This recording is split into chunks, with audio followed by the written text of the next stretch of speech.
Hari Om Tat Sat. Chapter 2. Sanjay said, Madhusudan addressed the following words to Arjun, who was overwhelmed with compassion and in deep distress, and whose eyes were flooded with tears of despondence. Shri Bhagwan said, Arjun, how has this affliction overtaken you at this odd hour? It is shunned by noble souls. O Parth, yield not to cowardice. It does not benefit you. Cast off this pity faint-heartedness and wake up, O scorcher of enemies. Arjun said, O slayer of Madhu and slayer of foes, how shall I fight Bhishma and Drona with arrows on the battlefield? Both of them are worthy of worship. It is better to live on alms in this world than to slay these noble elders, because after killing them, we could enjoy only blood-stained pleasure in the form of wealth and sense objects. We don't even know which is preferable for us, to fight or not to fight. Nor do we know whether we shall win or whether they will conquer us. Those very sons of Dhritarashtra, killing whom we do not even wish to live, stand in the enemy ranks. My nature is overwhelmed with the vice of faint-heartedness, and my mind is confused with regards to my duty. I entreat you, tell me what is decidedly good for me. I am your disciple. Do instruct me. We have taken refuge in you. Even on obtaining undisputed sovereignty and an affluent kingdom on this earth, as well as lordship over the gods in heaven, I do not see any remedy that can remove my grief, which is drying up my senses. Sanjay said, O king, having thus spoken to Sri Krishna, Arjun again said to him, I will not fight, and became silent. Then, O Dhritarashtra, Sri Krishna, as if smiling, addressed the following words to Arjun, sorrowing in the midst of the two armies. Shri Bhagwan said, Arjun, you grieve for those who should not be grieved at, yet speak as if a man of wisdom. The wise grieve neither for the living nor for the dead. In fact, there was never a time when I, or you, or these kings were non-existent, nor is it right that we shall cease to be in the future. Just as boyhood, youth, and old age are attributed to the soul through this body, even so it attains another body. Wise man never gets disturbed about this. O son of Kunti, bodily sense objects, which give rise to the feelings of heat and cold, pleasure and pain, etc., are transitory and fleeting. Therefore, Arjun, bear these patiently and remain unaffected by them or ignore them. O the best of men, a person to whom pain and pleasure are alike and who is not tormented by these sense objects becomes eligible for immortality. The unreal has no existence, and the real never cease to be. The truth of both of these has been perceived by seers of truth. Know that to be imperishable, by which all this world is pervaded, for none can bring about the destruction of the indestructible. These bodies acquired by the imperishable, indefinable, and eternal soul are spoken of as perishable. Therefore, O Arjun, fight. Both of them are ignorant, one who holds the soul as the slayer and other who considers it as slain. For the soul neither slays nor is slain.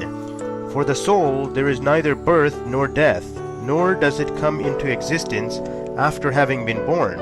It is unborn, eternal, constant, primeval. It is not killed even when the body is slain.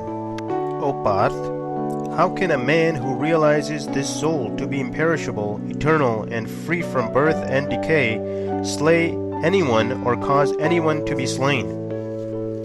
As a person discarding worn-out clothes puts on new ones, so an embodied soul casting off old bodies enters into others which are new. Weapons cannot cut the soul, nor can fire burn it. Water cannot drench it, nor can wind make it dry. This soul is uncleavable, incombustible, and neither can be wetted nor dried. It is eternal all-pervading, stable, constant, and everlasting. This soul is unmanifested, it is incomprehensible, and it is spoken of as immutable. Therefore, knowing as it such, you should not grieve.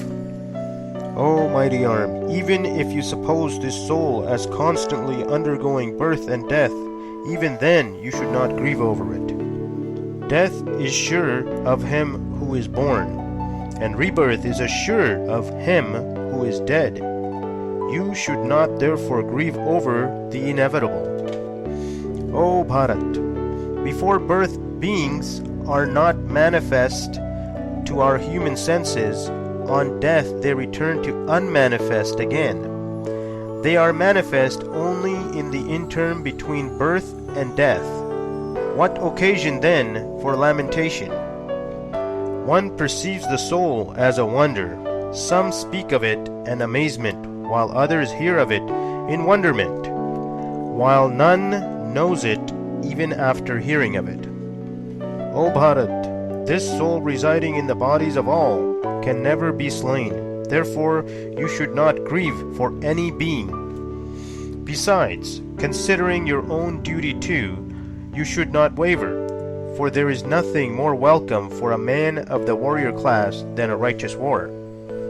O Parth, fortunate are the Kshatriyas, who get such an unsolicited opportunity for war, which offers an open gateway to heaven. If you do not wage such a righteous war, then in abandoning your duty and forfeiting your honor, you shall incur sin. All beings will ever recount your undying infamy, and that is surely worse than death for a man enjoying popular esteem. The great chariot warriors, who held you in high esteem, will consider you as lowly, thinking that you have desisted from war out of fear.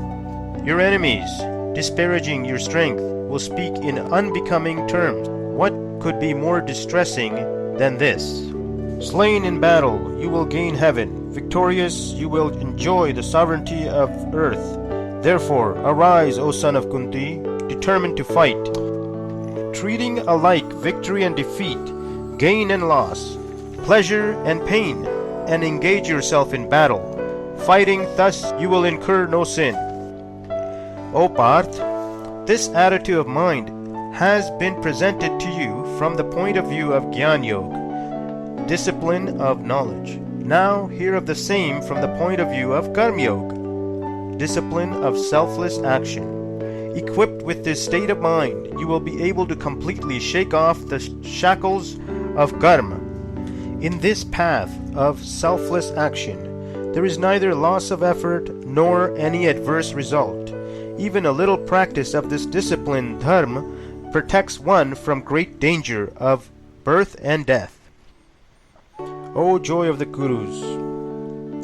In this yoga of selfless action, the intellect is determinate and concentrated directly singly towards one ideal, whereas the intellect of the undecided, ignorant men, moved by desires, wanders in all directions after innumerable aims. Arjun, those who are obsessed by desires, who look upon heaven as the supreme goal and argue that there is nothing beyond heaven and pleasures, and who are devoted to the letter of the Vedas, are unwise. They make this type of flowery speeches recommending many acts of various kinds for the attainment of pleasure and prosperity, and with rebirth of their fruit. Those whose minds are carried away by such flowery words, who are attracted towards pleasure and who are deeply attached to pleasure and prosperity, cannot attain the determinate intellect concentrated in God. O Arjun, the Vedas deal with the three guns, or attributes, and their evolutes. Be free from those attributes. Rise above the polarity of opposites. Remain balanced. Be unconcerned about the meeting of wants and preservation of what has been already attained, and get established in the self. As on obtaining a reservoir of water flooded on all sides, there is no use for a small reservoir of water. So a Brahmin who obtains enlightenment has the same use for all the Ved, or say no use at all. Your right is only to perform your duty, but never to claim its fruit. Do not be the cause of the fruit of action, nor let your attachments be for inaction.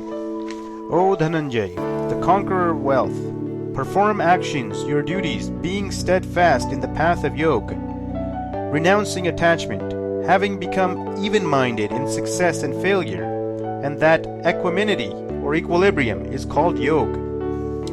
O Dhananjay, action with a self-motive is far inferior to that performed with equanimity of mind. Seek refuge in this evenness of mind, for low are those who crave for fruit of action. Endowed with equanimity, one frees the self in this life from good and evil alike. Therefore, devote yourself to this yoga of equanimity. Skill in action lies in the practice of this yoga. As wise men endowed with equanimity renounce the fruits of actions, they also freed from the shackles of birth and attain the blissful supreme state. When your intellect crosses the mire of delusion, you will then acquire indifference to what has been heard and what is yet to be heard about enjoyment of this world and the next.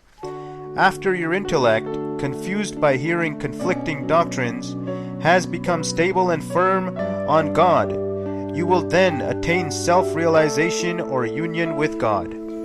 Arjun said, O Keshav, what is the mark of a person of steadfast wisdom known as Srit Pragya, who realizes God?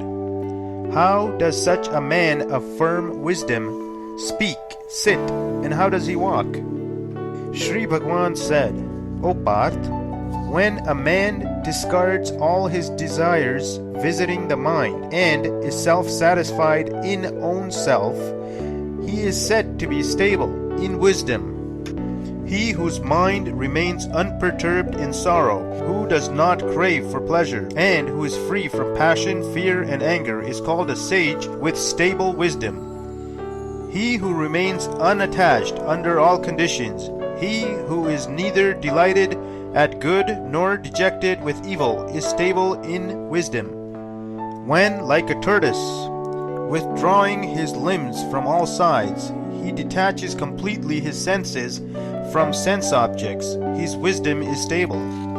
Sense objects cease to exist for him, who does not enjoy them with his senses, but the taste of them may persist. This relish also disappears from a man of stable mind when he realizes the Supreme. The turbulent senses, O son of Kunti, forcibly sway the mind of even a wise man who practices self-control. Having controlled all the senses, a striver should engage in meditation, devoting himself heart and soul to me. His wisdom is stable, whose senses are under control. Contemplating constantly on the objects of senses, a man develops attachment for them. From attachment springs desire, and from desire originates anger. From anger arises delusion. From delusion, confusion of memory, from which grows loss of reason, and with loss of reason, he goes to complete ruin. But the self-controlled sadhak, while enjoying the various sense objects through his senses, which are disciplined and free from the likes and dislikes, attain placidity of mind. With the attainment of such placidity of mind, all his sorrows come to an end, and the intellect of such a person of tranquil mind, soon withdrawing itself from all sides, becomes firmly established in God. He who has not controlled his mind and senses can have no determinate intellect, nor can such an undisciplined man have a sense of duty. A man without having a sense of duty can have no peace, and how can there be happiness for one lacking peace? Just as the wind sails a ship on water, the mind that yields to one of the wandering senses takes away the discrimination of man. Therefore, O mighty armed, his intellect is stable, whose senses are completely controlled against sense objects. That which is night to all beings. In that state of divine knowledge and supreme bliss, the God-realized yogi keeps awake, and that the ever-changing transient worldly happiness in which all beings keep awake is night to the enlightened seer. Just as waters of different rivers enter the ocean, which, though full, remains undisturbed. Likewise, the man in whom all enjoyments are merged and attains tranquility, but not he who hankers after such enjoyments.